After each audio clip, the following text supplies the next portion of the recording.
All right, guys, so today we're going to be talking about the 4 different aspects of a good hook. And these are ways that you can pretty much succeed on any social media platform because the hooks are what are going to get people in.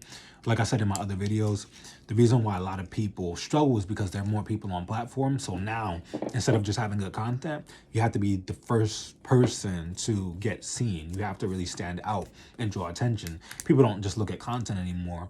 Now they actually look at just the hook. So you have less time to really captivate somebody into watching your video.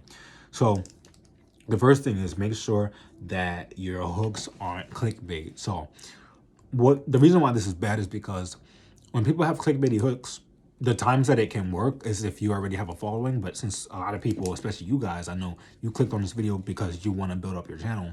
But when you don't have a following, you can't do that. When you do have a following, you can because people kind of know what to expect. But when you're starting out, you have to actually deliver, because when people click on it, you might get a bunch of views on like one video. And then eventually people stop coming back or they don't subscribe because they're like, hey, this person fooled me. This person didn't really, deliver what I wanted. So that's why it's important to make sure that you're still delivering. But the goal is you want followers because you want the constant views. You want that retention. That's why it's better to have people. Of course, you have the outside people come in and watch your stuff, but you want people to follow you so you can constantly get that stream of views. But you want to make sure that you're delivering on what you say. So you want to make sure that the title, not the title, but the image, or the cover is a picture of something that relates to the video.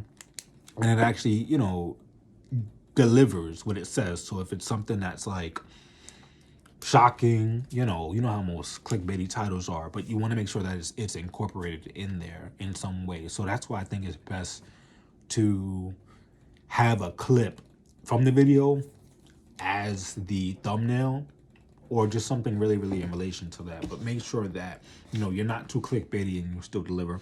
The second thing is make sure that your hook conveys the message of the video. So like I said before, because a lot of people are using these apps now, you have less time to captivate somebody.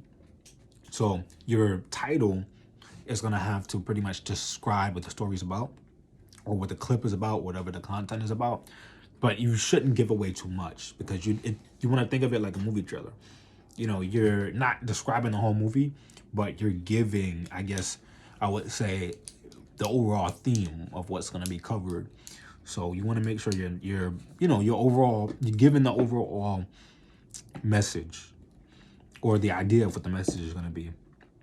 The third thing is to adapt to the market. So you want to make sure that your content is connected to your audience or potential audience. So you want to make sure that all of your stuff is in line with your niche / your market. So this is for business people as well, and also people that just post. But you want to make sure that it's in line with your brand and with you. You want stuff that people, of course, want to see, but you want stuff that overall connects with the theme, because you want the same people to come back. You don't want somebody to come to your page and then they're seeing, completely contradicting themes. You want it to be similar. So it's not saying you can't post things that are different, but you want to have a consistent theme. And the fourth thing is making sure that your hooks are visually appealing. So a good way to stand out is having really, really visually appealing things, a lot of aesthetic pictures for a hook. So if you make funny videos, you want to try to make the background look really, really good and aesthetic. You want to, give people a reason to look at it. I noticed that, even in my study, people like looking at, visually captivating things. So you want to make sure that your stuff visually looks really, really good. So those are the 4 ways that you can pretty much make your hook stand out and grow your social media.